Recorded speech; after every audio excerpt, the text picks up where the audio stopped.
Well, the main point is that the accession agreement for Ukraine to enter the WTO has now been put in place. These things take time. In the case of Ukraine, it didn't take longer than for other countries. These are complicated issues to integrate a country like Ukraine that is emerging in the way that it is from the past that it has experienced and introduce Ukraine to the international trading system, is a serious, complex and important matter. It creates many opportunities, of course, for Ukraine, and that's why it's very important that this agreement should now have been put in place. The ratification of the agreement needs to be done now by the Ukrainian Parliament, and I hope that Ukraine will finally enter the WTO after the ratification. What we've launched today is a separate preferential trade agreement to give special trading privileges and special trading opportunities for Ukraine in the European Union alone. And that is an important step forward, and I'm very pleased to have launched the negotiation for that in Kyiv today.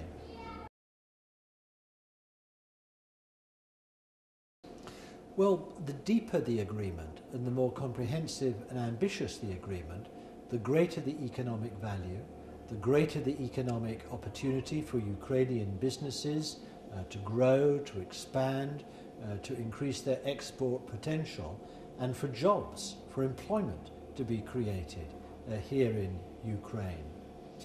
You see, the European Union presents a very large and developed market for Ukraine to export into. It's also a very important source of investment directly into the Ukrainian economy. And to realise these opportunities and to create the real lasting benefits for Ukraine, then we have to bring the economy, its conditions, its rules, the legal framework that operates, the technical specifications, the sanitary, the veterinary conditions, to bring these as close as possible in alignment with those that operate in the European Union.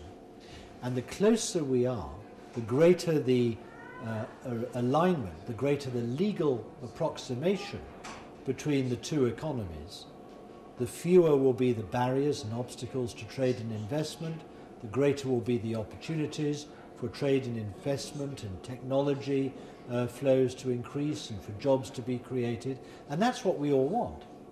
But the work lies in the negotiation of bringing the economies together, of aligning them in the way that I've described.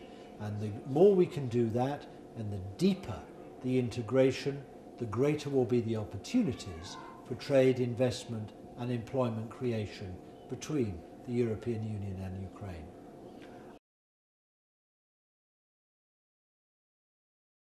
Well, we've already taken steps to bring the EU and Ukraine closer together. We've started this, we've made progress, but there are many areas in which we need to go deeper, and that's the purpose of the negotiations. And it will take some time.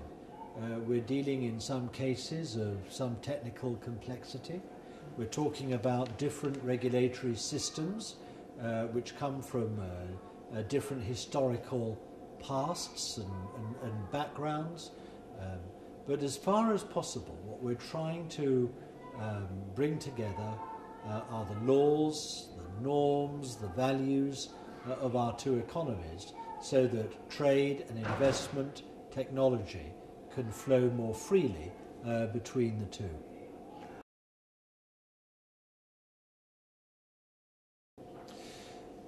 We're not talking about membership of the European Union when we're negotiating a trade agreement. These two things are different.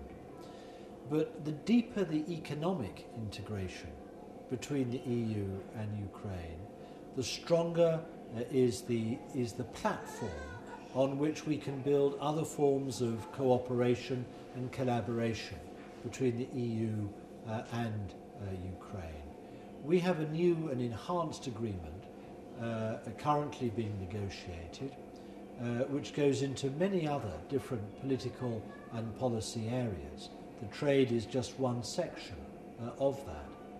Now, the direction in which we're going is one headed towards clear integration, economically, but in other areas of policy as well, of an alignment between the two, the EU and Ukraine. Where this leads to in the longer term future is a matter for the people of the Ukraine and their government and the people of the European Union's member states to express their views on. But the direction we're taking now is clear, and I think it's a very important direction and a very important set of steps that we're taking now to bring about that growing convergence and integration.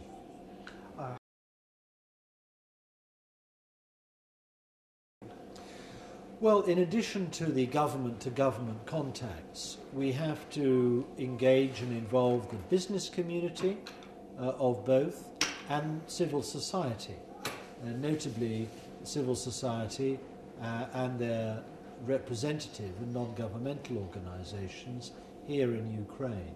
It's very important that what people see happening is something which is really relevant to their lives, something that will lead to their, not only their political emancipation, but their greater economic freedom.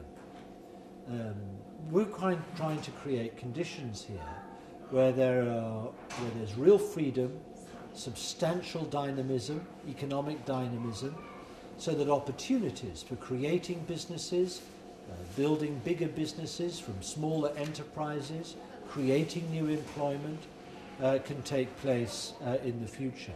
So it's very important that we engage civil society and we talk to non-governmental organisations so that they can feel a sense both of participation in and commitment to what we're doing.